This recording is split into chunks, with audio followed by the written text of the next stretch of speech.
Hello दोस्तों, मेरा नाम है अंकुश और आप जुड़े हैं मेरे YouTube चैनल पे ऑडिट ऑन टिप्स। और आज हम बात करने वाले हैं ऐसे 560 के बारे में, सबसीक्वेंट इवेंट। और जैसे कि आप लोग जानते हैं, जो मैं बुक रेफर कर रहा हूँ वो है सीए पंकज गर्ग सर की। तो चलिए शुरू करते हैं। सबसे पहले हम बात करते हैं meaning of the subsequent event. Meaning क्या होता है सबसीक्वेंट इवेंट का? अगर हम अकाउंटिंग स्टैंडर्ड 4 या फिर इंडेक्स 110 की बात करते हैं तो इनके according subsequent event is a event that occur after the date of the financial statements and before the approval of the financial statement. यानी कि 31 मार्च के बाद and before the approval of the financial statement अगर कोई भी event occur होता है तो उसको कहते हैं हम subsequent event. Now event can be of the adjusting nature and non adjusting nature. Adjusting nature मतलब कि उस इवेंट के रिस्पेक्ट में कंडीशंस एग्जिस्ट करती थी हमारी as on 31 of March 2019।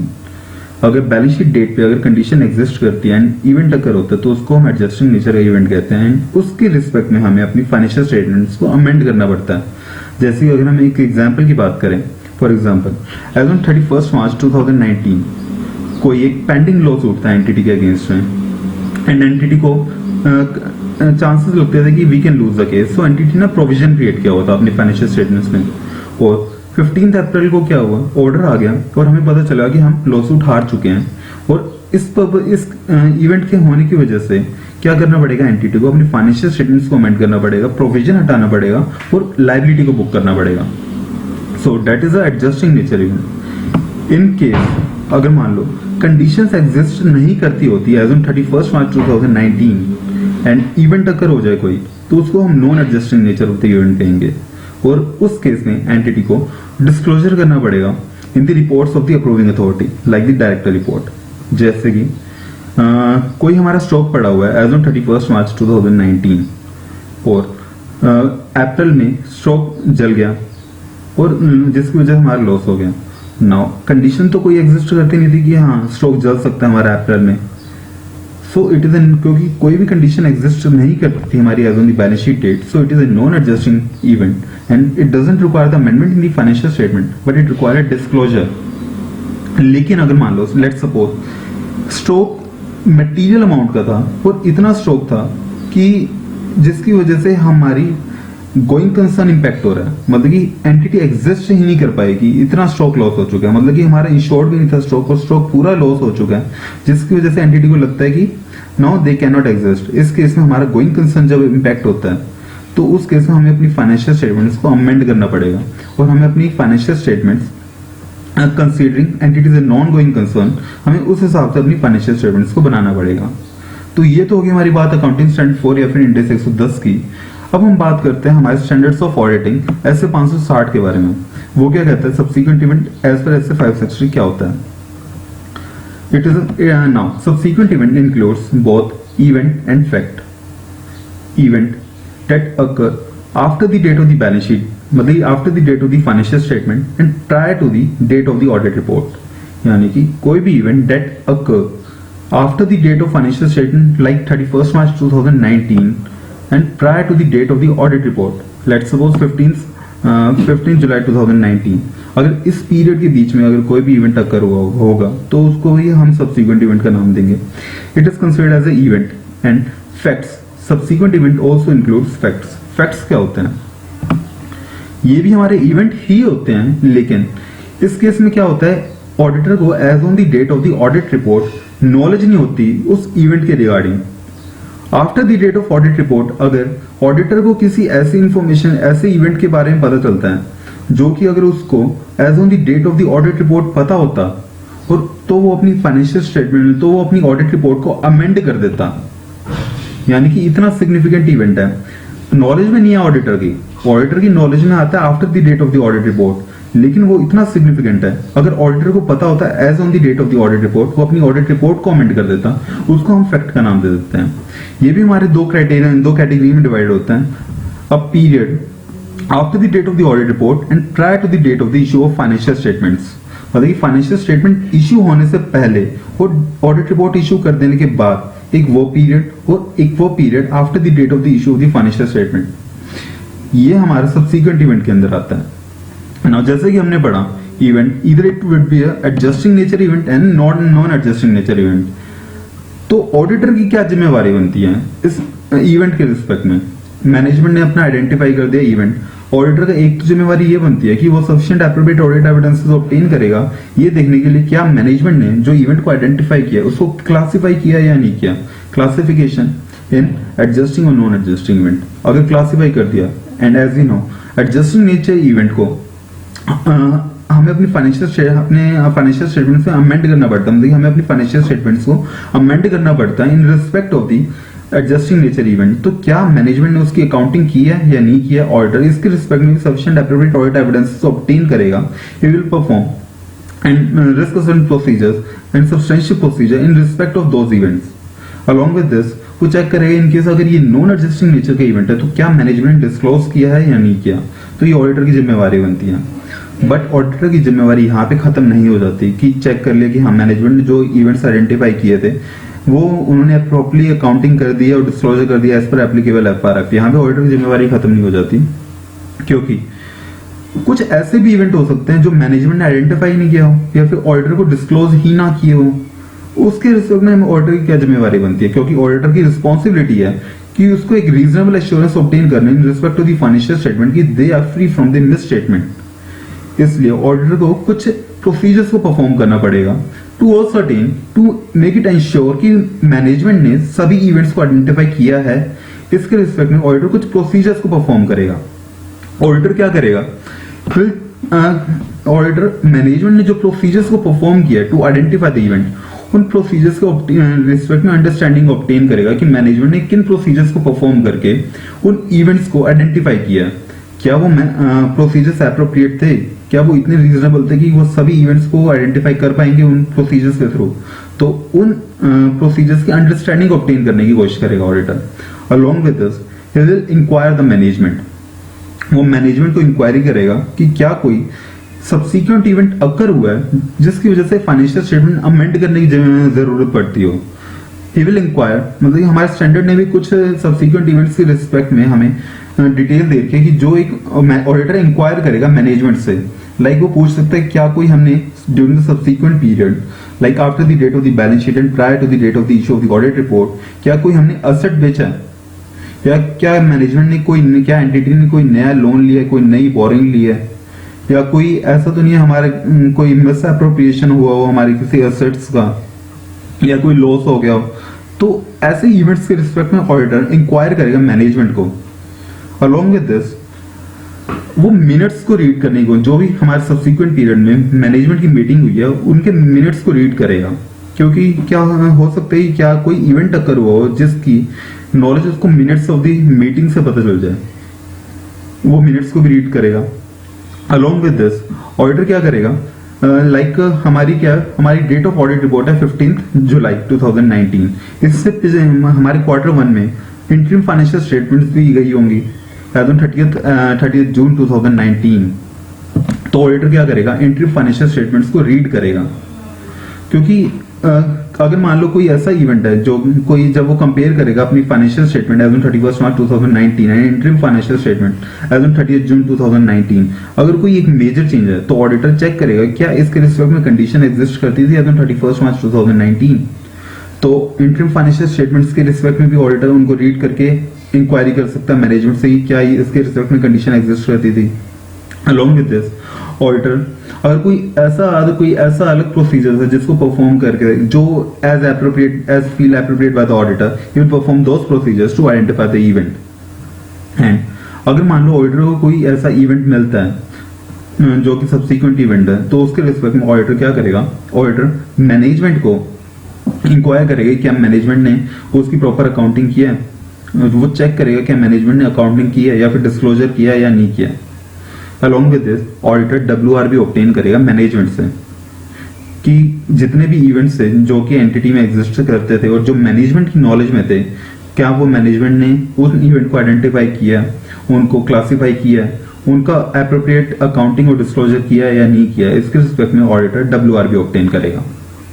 Okay, यही है कि audit procedure, he will inquire the management how they identify, classify, account to the disclosure, and he will perform the sufficient appropriate audit procedures to obtain the sufficient appropriate audit evidences in respect of the events, that all the events have been identified and they have been classified, accounting and disclosure has been as per the applicable FRF, वो review करेगा interim financial statements को और compare करेगा from the financial statement as on 31 March 2019 क्या कोई major change है जिसके respect में कंडीशन एग्जिस्ट करती है as on the date of the balance sheet. और अगर मान लो मीटिंग हुई है कोई भी, अगर मान लो मैनेजमेंट की इन द सब्सिक्वेंट पीरियड, तो मिनट्स को रीड करेगा to identify if any such event which कोई if any such event which have happened in respect of which the condition existed on the balance sheet date. Along with this, he will inquiry any other matter as required by the as feel appropriate by the auditor. And then auditor को अगर मान लो कोई event मिलता है, कोई identify करता है, अगर मान लो ऑडिटर ये उसकी नॉलेज में आता है which is not identified by the management, अगर ऐसा कोई event which is not identified by the management, he will inform the management and he will request the management to account or disclose in the financial statement. अगर मान लो management कर देती है, amendment कर देती है फाइनेंशियल स्टेटमेंट में या फिर डिस्क्लोजर दिखा देती है, then it well and good. लेकिन अगर मान लो मैनेजमेंट नहीं करती तो उस केस में he will report to the TCWG, communicate करेगा टीसीडब्ल्यूजी को। अगर टीसीडब्ल्यूजी के कहने पे मैनेजमेंट कर देती है, रेक्टिफाई फाइनेंशियल स्टेटमेंट अमेंड कर देती है, तो he will then it's okay. अगर नहीं करती फिर भी तो अपने ओपिनियन को मॉडिफाई कर देगा and he will obtain the WR from the management the TCWG in respect of the all the events which the management in which are in knowledge of the management has been identified and accounted and disclosed in the financial statement. ये तो हो गया हमारा एक case. then second case आता हमारा fact का, यानी कि after the date of the audit report अगर ऑडिटर को किसी इवेंट के रिस्पेक्ट में नॉलेज ऑब्टेन होती है जिसकी कंडीशन एग्जिस्ट करती थी as on the audit report, यानी कि अगर ऑडिटर की नॉलेज में वो event as on the date of audit report आता तो वो अपनी ऑडिट रिपोर्ट को अमेंड कर देता। इतना सिग्निफिकेंट नेचर ऑफ वो इवेंट है हमारा। तो इसको भी हमने अपने फैक्ट को दो पीरियड्स में डिवाइड किया हुआ है। एक period that is prior to the issue of the financial statement and the period after the issue of the financial statement. Auditor की क्या जिम्मेवारी बनती है इन दोनों पीरियड के रिस्पेक्ट में? पहली बात, ऑडिटर की वैसे तो कोई जिम्मेवारी नहीं है in respect of the financial statement once he issued the audit report. लेकिन फिर भी अगर हमारा स्टैंडर्ड क्या कहता है, अगर ऑडिटर को किसी इवेंट के बारे में पता होता जो कि एग्जिस्ट करता था as on the date of the audit report और ऑडिटर को अगर उस इवेंट के बारे में पता होता तो वो अपनी ऑडिट रिपोर्ट को अमेंड कर देता। इतने सिग्निफिकेंट नेचर अगर वो उस इवेंट का है तो उस केस में ऑडिटर डिस्कस करेगा मैनेजमेंट के साथ about the subsequent event and he will evaluate क्या हमें अपनी फाइनेंशियल स्टेटमेंट को अमेंड करने की जरूरत है। इनकेस अगर ऑडिटर को लगता है कि फाइनेंशियल स्टेटमेंट अमेंड होनी चाहिए, वो मैनेजमेंट को बोलेगा अमेंड करने के लिए और चेक करेगा कि मैनेजमेंट ने किस तरह से एड्रेस किया उस सब्सिक्वेंट इवेंट्स को फाइनेंशियल स्टेटमेंट के अंदर। अगर मान लो मैनेजमेंट अमेंड कर देती है तो उस केस में ऑडिटर प्रोसीजर्स परफॉर्म करेगा on that subsequent event up to the date of the audit report and revised audit report issue कर देगा। लेकिन अगर मान लो मैनेजमेंट डिसएग्री करती है तो उस केस में ऑडिटर क्या करेगा, वो अपने ओपिनियन को ही मॉडिफाई, अगर मान लो उसने अभी तक रिपोर्ट इशू नहीं किया मैनेजमेंट को, उसी के पास नहीं है अभी रिपोर्ट, तो अपने ओपिनियन को मॉडिफाई कर देगा। लेकिन अगर मान लो वो रिपोर्ट दे चुका है मैनेजमेंट को तो मैनेजमेंट को कहेगा not to issue the audit report. But in case अगर मान लो मैनेजमेंट ऑलरेडी इशू कर चुकी है ऑडिट रिपोर्ट तो he will perform the procedures to make the use of the financial statement not to rely on that audit report. So auditor क्या करेगा, क्योंकि अभी एजिंग होनी रहती है in the AGM, he will address the users not to rely on those audit report. So ये तो हो गया हमारा पहला केस। अब सेकंड केस की अगर हम बात करें that is the after the issue of the financial statement, अगर ऑडिटर को किसी ऐसे इवेंट के बारे में पता चलता है जो कि अगर मान लो उसको as on the date of the audit report पता होता तो अपनी ऑडिट रिपोर्ट को अमेंड कर देता। तो वही same procedure he will discuss with the management. अगर उसको लगता है कि फाइनेंशियल स्टेटमेंट अमेंड होनी चाहिए तो वो मैनेजमेंट को अमेंड करने के लिए बोलेगा and he will perform the procedures on that subsequent event up to the date of the modification of the audit report. इसमें खास क्या है, इसमें क्योंकि हम फाइनेंशियल स्टेटमेंट इशू कर चुके हैं, users of the financial statement उनको ऑडिट रिपोर्ट और फाइनेंशियल स्टेटमेंट मिल चुकी हैं, तो अब इस केस में ऑडिटर क्या करेगा, ही विल मेक श्योर जो भी यूजर्स है जिनको ऑलरेडी हम इशू कर चुके हैं उसको फ्रेश फाइनेंशियल स्टेटमेंट और फ्रेश ऑडिट रिपोर्ट इशू की जाएगी। And he will make sure कि सबको इसके रिस्पेक्ट में सभी यूजर्स को इस रिस्पेक्ट में इंफॉर्मेशन ऑब्टेन हो। अलोंग विद दिस ऑडिटर को उस ऑडिट रिपोर्ट के अंदर ईयूएम पैराग्राफ डालना पड़ेगा कि हमने जो प्रोसीजर्स परफॉर्म किए हैं इस अमेंडेड ऑडिट रिपोर्ट में इन रिस्पेक्ट ऑफ दो सब्सिक्वेंट इवेंट्स हैं। सो यहां पे हमारा खत्म होता है ऐसे 560। एक बार बुक की रीडिंग कर लेते हैं। बुक में क्या लिखा गया है, तो सबसे पहले scope of the auditor that is a responsibility to check responsibility in respect of the subsequent event that is those event which occur after the date of the financial statement but before the approval of the financial but before the date of the audit report, उसके respect में auditor की क्या जिम्मेवारी है, लेकिन after the date of the audit report वो cover होता है हमारा as per asset 720। Meaning of subsequent event, it includes both event and the fact. Event हमने पढ़ लिया after the date of financial statement before the date of the audit report, and fact those are after the date of the audit report. वो हमारा fact हो गया। Date of financial statement that is the balance sheet date, and date of the audit report जिस दिन audit report बनाई गई है। Subsequent event की हमने 3 कैटेगरी में बात की थी। दो, एक तो हमारे इवेंट जो कि after the date of the financial statement before the date of the audit report है, एंड दो after the date of the audit report but before the issue of the financial statement, and those events which are after the financial statements. तो ये हम 3 category की हमने बात की थी।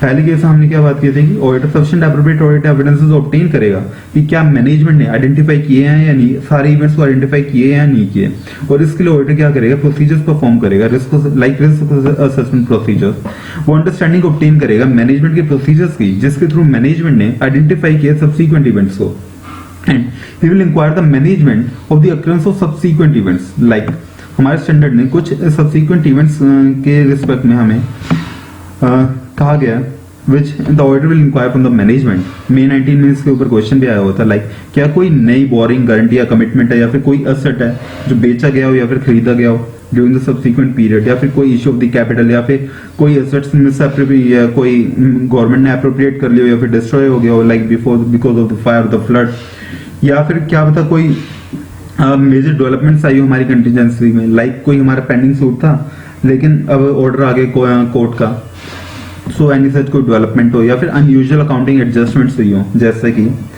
हमने एक्सपोर्ट की थी, उस कैसे हमने एक्सपोर्ट की थी और उस एक्सपोर्ट के रिस्पेक्ट में उस कंट्री के अंदर हमारे ऊपर कोई भी टैक्स इंप्लीकेशंस नहीं थे, लेकिन कोई भी टैक्स रिफॉर्म्स हुए जिसकी वजह से हमारे ऊपर टैक्स इंप्लीकेशंस आए और मैनेजमेंट को एडजस्ट करनी पड़ रही है उस टैक्स इंप्लीकेशन को अपनी किताबों फाइनेंशियल स्टेटमेंट में।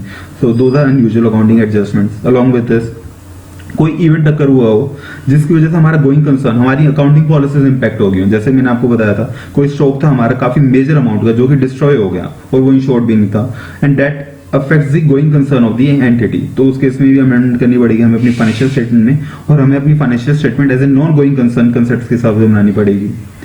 या फिर कोई प्रोविजन, कोई मतलब कि हमारा डेटर जो कि इंसॉल्वेंट हो गया हो, हमें उसके ऊपर हमें कंडीशन एग्जिस्ट करते हो कि हाँ ये इंसॉल्वेंट हो सकता है और इंसॉल्वेंट हो जाए, तो उस केस में हमें अपने बैड डेप्ट कंफर्म कर, हमें अपने बैड डेप्ट कंसीडर करना पड़ेगा। And whether any event have occurred that are relevant to the recoverability of the asset, कोई ऐसा इवेंट अकर हो गया जिसकी वजह से हमें लगता है कि that asset can be recovered. So ये कुछ इवेंट्स हैं जो कि हमारा स्टैंडर्ड कहते हैं कि that the auditor shall inquire from the management. There is specific inquiries that are required to be made by the auditor from the management. Along with this, हमने कहा था कि ऑडिटर मिनट्स को रीड करेगा, जो कि कोई भी अगर मान लो इवेंट कोई भी मैनेजमेंट में कोई भी मीटिंग हुई है after during the subsequent period, तो उसके मिनट्स को रीड करेगा, या फिर इंटरिम फाइनेंशियल स्टेटमेंट्स को रीड करेगा कि क्या कोई मेजर चेंज है इंटरिम फाइनेंशियल स्टेटमेंट में जिसकी कंडीशन एग्जिस्ट करती है हमारी बैलेंस शीट डेट पे। Along with this, if the auditor identify any event, तो क्या उसको appropriately रिफ्लेक्ट किया, यानी कि उसको हमने अपनी फाइनेंशियल स्टेटमेंट में उसकी अकाउंटिंग की है या फिर डिस्क्लोजर किया है या नहीं किया। Along with this, he will obtain a WR from the management कि मैनेजमेंट ने जो इवेंट की मैनेजमेंट की नॉलेज में जितने भी इवेंट्स हैं उन्होंने आइडेंटिफाई किए, क्लासीफाई किए, अकाउंटिंग किया, उनकी डिस्क्लोजर किया। ये हमने पहली बात पढ़ी।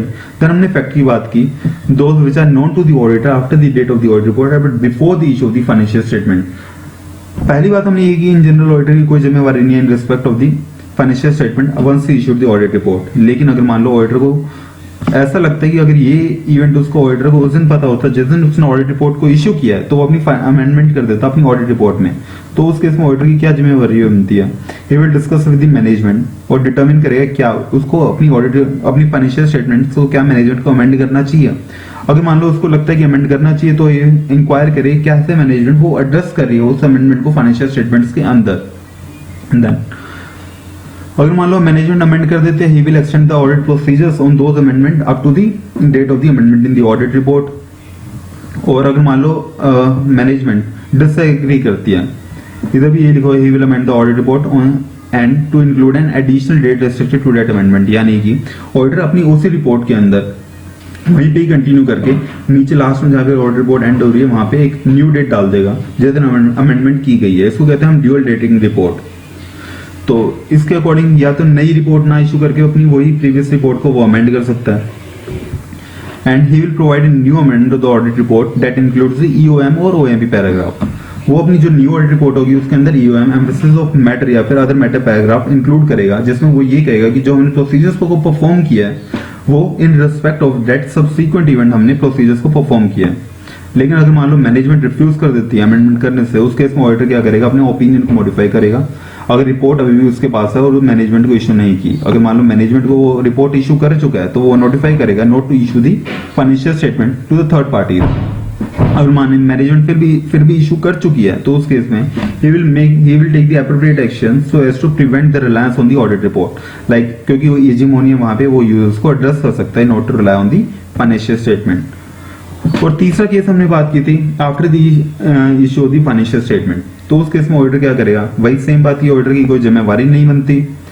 ही विल चेक, क्या अगर ऑडिटर को उसके बारे में पता होता है on the date of the audit report तो अपनी ऑडिट रिपोर्ट को अमेंड कर देता है। He will discuss, he will determine कि क्या अमेंडमेंट करना चाहिए फाइनेंशियल स्टेटमेंट में, इंक्वायर करेगा मैनेजमेंट को। अगर मान लो मैनेजमेंट अमेंड कर देती है तो ठीक बात है। He will carry out the procedures on the amendment and along with this he will make sure कि जिनको भी इशू कर चुके हैं हम अपनी फाइनेंशियल स्टेटमेंट्स को, उनको इन्फॉर्म किया जाए इस सब्सिक्वेंट इवेंट के बारे में। जितने भी यूजर्स हैं जिनको हम अपनी फाइनेंशियल स्टेटमेंट ऑलरेडी इशू कर चुके हैं तो उनको इस इन्फॉर्मेशन के रिस्पेक्ट में इन्फॉर्म किया जाएगा। He will extend the procedures to the date of the new audit report, procedures perform करेगा in respect to the subsequent event up to the date of the audit report and he will provide a new audit report on the amended financial statement. And the last thing, वो अपनी audit report में um paragraph include करेगा कि he has performed the procedures in respect of those subsequent event up to the date of the amendment in the audit report. So this is all about SA 560. अगला standard हम उठाएंगे SA 570 going concern. So stay connected guys, do like, follow, subscribe and share. Thank you, bye bye.